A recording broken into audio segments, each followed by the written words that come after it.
자기 자금으로 운영하는 기업 거의 없습니다. 다 부채를 져요. 부채를 상환하는 비용이 어마어마해지니까요. 부채를 상환하지 않기 위해서 부채를 줄입니다. 그럼 부채를 줄이면 투자가 줄 수밖에 없어요. 왜요? 내 자금이 줄어드니까. 투자가 줄면은요, 그 당연히 고용도 줍니다. 그럼 고용이 줄면은 소비가 줄고 전체적으로 경제가 이제 어느 정도 침체기에 올 수밖에 없어요. 그래서 부채 비율만 봤을 때 기업 입장에서는 완전 악재입니다. 이자가 올라가면. 그 중에서 저평가된 거를 골라내시는 게 여러분들 앞으로 한 진짜 20배 더 갈 만한 산업은 아닌가. 근데 그 중에서도 독점인 회사 구독, 좋아요 부탁드립니다. 최근 이제 경제 상황을 보면 아까도 이제 네. 거시경제에 대한 얘기를 하셨지만 네. 금리나 물가 이런 것들 때문에 뭐 기업이 힘들어진다 이런 얘기가 네. 많습니다. 근데 맞습니다. 실제 이게 그렇다라고는 알고 있는데 네. 회계사님 관점에서 봤을 때 네. 이게 정말 상관관계가 있는 건지 네. 그게 궁금합니다. 상관관계는 매우 크죠. 일단 금리가 오른다는 거는요, 어떤 신호냐면 약간 이것도 미국에서 금리를 왜 올릴까요? 한번 생각해 보세요. 저는 인플레이션을 잡는다고 이제 금리를 올리는데요. 그 인플레이션이 발생하게 된 원인 자체가 그 옛날에 리만 사태, 그 2008년도 금융위기 때 리만이 파산했잖아요. 근데 리만의 파산을 돈을 풀었으면 막을 수 있지 않았을까라는 그런 발상 자체에서 좀 요즘에 돈 푸는 게 좀 쉬워졌다고 저는 생각이 들어요. 그 이후에 갑자기 코로나가 터지니까 야, 이거 빨리 심폐소생해야겠다 해가지고 돈을 풀었는데 역대급 자산 버블이 호황이 막 생겼죠. 이 상태에서 이제 인플레이션이 생기면요. 인플레이션 생기면 어떤 문제가 되냐면 이 필립스 곡선이라는 게 있어요.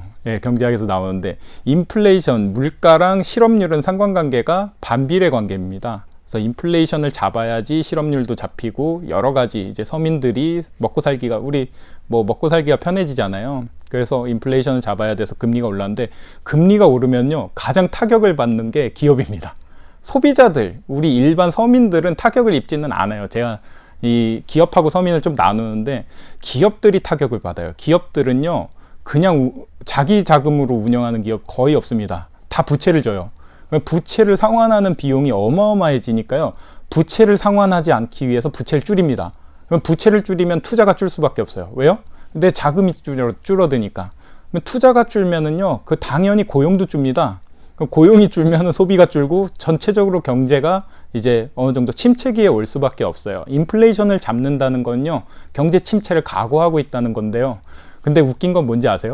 미국에서는 지금 인플레이션 잡으려고 금리 올렸는데 경제가 호황이에요, 호황. 역대급 호황이에요.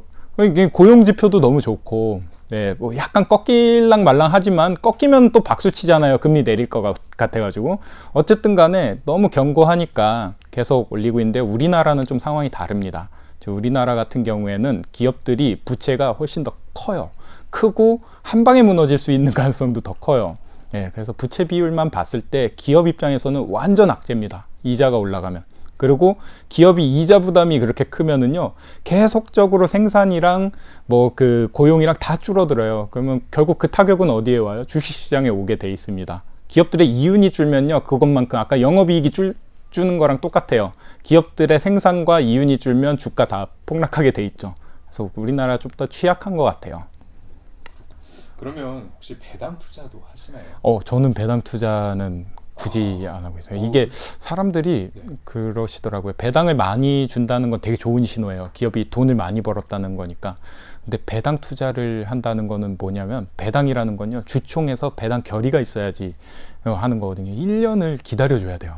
그러니까 장기 투자하시는 분들은, 아주 초장기 투자하시는 분들은 배당 투자를 하셔서 배당을 많이 받으실 텐데, 저는 주식 투자에 들어간 자금이 막 그렇게 막 수십억이 되지는 않고, 그걸로 뭐 이제 막 재미를 보거나 이럴 생각이 별로 없고, 저는 차익을 노리는 주식 투자가, 주식은 그런 성격이라고 생각해요. 변동성이 큰.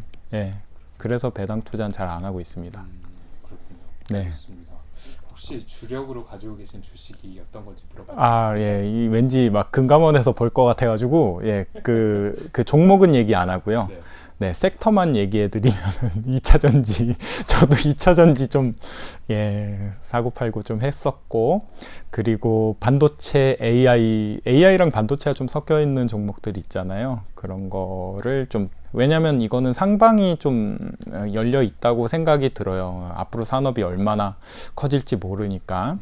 그리고 이거는 저는 투자를 또 하다 보니까 그 신소재 같은 거 있잖아요. 소재 관련된 거를 투자를 합니다. 그리고 제 주변에 이제 이렇게 소비하고 있는 거 있잖아요. 뭐 핸드폰이라든지 요거랑 좀 관련된 거를 좀, 네, 좀 눈에 보이는 것들을 좀 투자하고 있어요. 소비가 많이 있으니까요.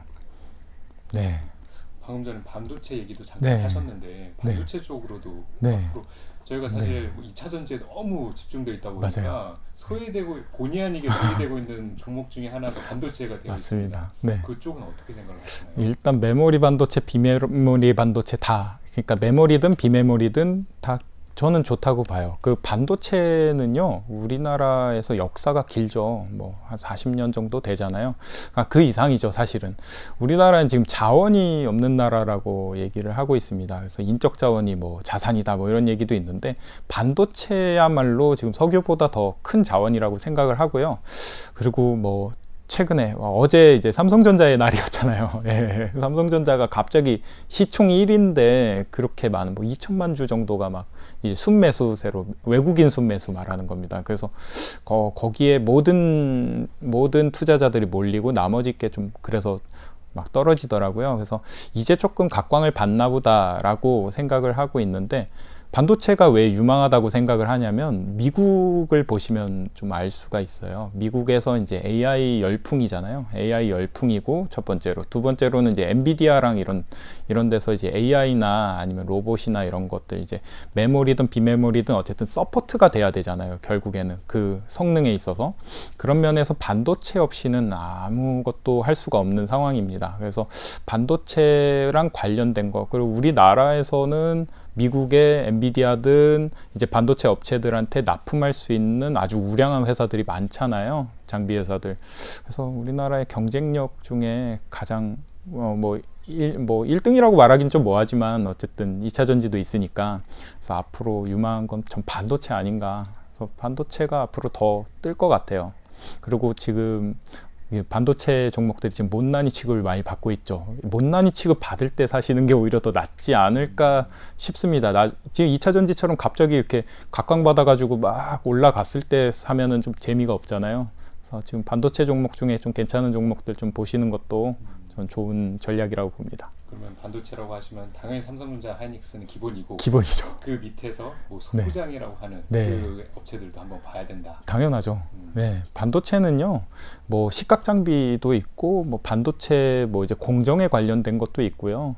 뭐 무조건 반도체를 이제 생산하는 것만 생각하시는데, 그거 말고도 그 반도체를 서포트하는 산업이 되게 많습니다. 그래서 각각을 다 보시는 게 맞는 것 같고, 그 중에서 저평가된 거를 골라내시는 게 여러분들 능력이겠죠.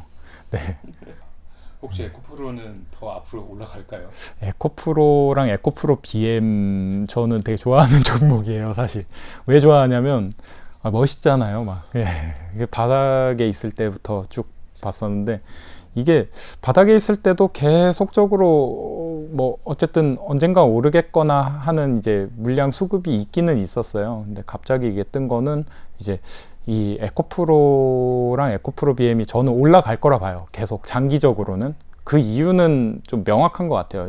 이 핸드폰에 들어가는 이제 2차 전지, 그러니까 원래는 우리 배터리 말고 2차 전지는 다시 리차지가 되잖아요. 이게 다시 충전이 되는 거에 대한 수요가 핸드폰 정도였던 것 같아요, 제 생각에 원래는.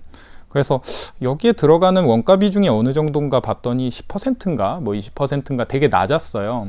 지금 정확한 수치는 모르겠는데, 그때 당시에 그래서 이쪽은 그냥 핸드폰이 이제 보급화되면서부터 그냥 매출은 어느 정도 날 것 같고 수익성, 영업이익은 어느 정도 날 것 같은데 그렇게 크게 갈까라는 의문이 있었던 것 같아요, 과거에.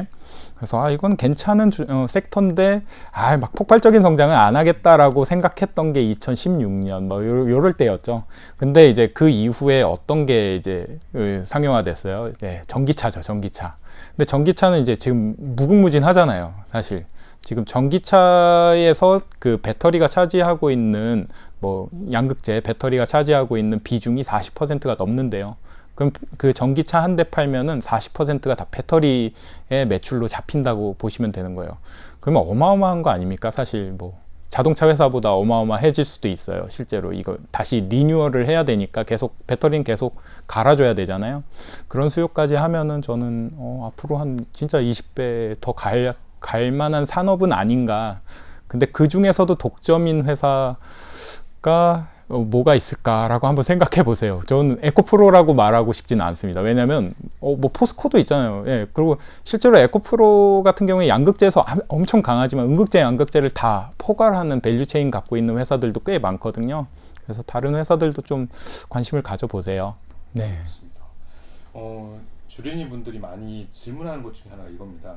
제가 지금 5천만 원 있는데 이거 어떻게 투자해야 돼요? 뭐 이런 얘기들을 많이 묻습니다. 그런 질문에 대해 어떻게 조언해 주시겠습니까? 저 5천만 원 있는데라고 했을 때 너무 부러웠거든요. 일단 그 정도 현금 계시면 일단 저 같으면은 당장에 뭘 사지는 않을 것 같아요. 예, 그냥 말씀드리지만 만약에 여러분이요 지금 내일이나 모레 그냥 당장 5천만 원 갖고서 주식시장이나 아니면 코인 시장으로 가가지고 종목을 사잖아요. 무조건 손해 볼 수밖에 없습니다. 예, 그거 제가 장담할게요. 단기간에 아주 큰 손해를 보시고서 다시 이제 어떻게 해야 되지 하고 아예 떠날 가능성도 커요. 예, 되게 실망해가지고. 그래서 저는 5천만 원이 있다면 지금 당장은 그거에 여러분들이 생활하는 것까지 다 감안해가지고 한 10% 20% 정도를 가지고서 한 5가지 종목 정도에다가 투자를 먼저 시작해보라고 조언을 하고 싶어요. 그리고 뭐 집에다가 뭐 HTS나 뭐 이렇게 깔아놓고 아니면 이제 MTS 가지고서도 할 수 있잖아요. 그래서 주변에서 추천해 주는 거 아니면은 뭐 추천해 주는 게 좀 너무 좀 믿음이 안 간다 하면 여러분들이 공부하셔야 되는 거라서 지금 유튜브 채널 같은 데서 지금 언급되고 있는 거 아니면은 저는 이게 제일 좋은 것 같아요. 지금 현재 수급을 좀 먼저 보고서 한번 해보는 거예요. 단기적인 투자를. 뭐 가령 그 네이버 증권 가시면은요 인기 종목이 막 쫙 떠 있어요. 왜 인기가 많겠어요? 예, 재료가 있기 때문에 인기가 많거든요. 그래서 그 종목들 한 30개 정도가 쫙 떠요. 그 중에서 지금 상승세에 있는 것들 좀 보시면서 그렇다고 해서 막 무작정 뭐 고점에서 사시면 안 되겠죠? 예, 그걸 이제 트래킹 하다가 이거 마음에 든다 싶은 거 한 5종목 정도를 소액으로 투자해 보는 걸 추천합니다. 네. 그렇군요. 역시 좀 나눠서 네. 분산 투자를 그렇죠. 처음에는 네. 보는 게 더 중요하다. 감사합니다.